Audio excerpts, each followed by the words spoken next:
सामने आ चुकी है, सनतें बंद हो रही हैं, सरमायाकारी नहीं हो रही, हर तरफ अफरा तफरी है, बेयकीनी की कैफियत है, और इस कैफियत में ये अवाम का सामना करने की इनमें हिम्मत नहीं है, बिल्कुल नहीं है।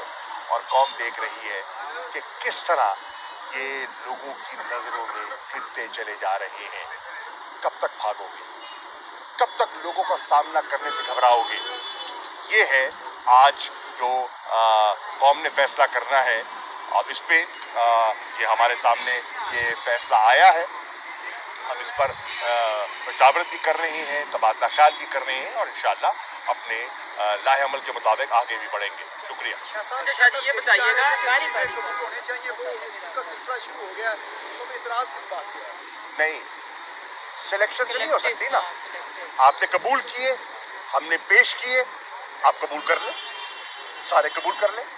ये तो नहीं हो सकता ना कि ये मुझे पसंद है, ये मुझे पसंद नहीं है, ये नहीं है, ये मयार नहीं है। आपने कबूल करने हैं, 125 ने बैक वक्त दिए, आप कबूल कर लीजिए।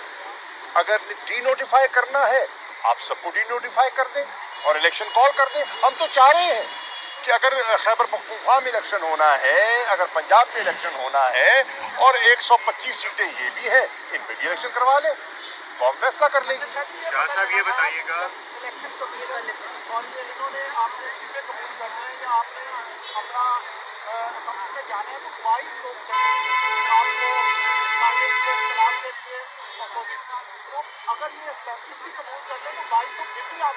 बात ये नहीं है, घबराहट किसकी है? घबराहट वजारत उस्मा डावाडोल दिखाई दे रही है। अगर एतमाद के वोट का तकाजा हो गया और उस नंबर को वो हासिल, मैजिक नंबर हासिल ना कर पाए, तो रन ऑफ होगा। तो उस रन ऑफ के नंबर को कम करने के लिए ये 35 हो सके। इसका मतलब ये है कि उनकी सफ़ों में इस वक्त एक घबराहट है कि बहुत से उनके मेंबरान ऐसे हैं जिनके बारे में उनको एतमाद नहीं रहा कि एतमाद का वोट के लिए तकाजा किया गया तो वो शायद पूरा उतर सके। तो इसलिए शहबाज शरीफ को बचाने के लिए ये हरकत की गई है। शाह साहब ये बताइएगा कि आपसे कुछ देर कबल फवाद चौधरी ने ये बताया था कि आप लोगों ने जो स्ट्रेटेजी बनाई है वो ये है कि परवेज़ खटक की सरबराही में कमेटी होगी, वो कमेटी कौमी असम्बली स्पीकर से मिलेगी और 3 ओहदों की डिमांड करेगी, public chairman public accounts committee, leader of the opposition और पार्लियामेंट्री लीडर। तो क्या परवेज़ खटक का भी चूँकि रेजिग्नेशन एक्सेप्ट हो गया और वो डिनोटिफाई हो गए, तो क्या स्ट्रेटेजी यही है या इसमें कुछ चेंज आएगी? देखिए, फैसला ये हुआ था कि हम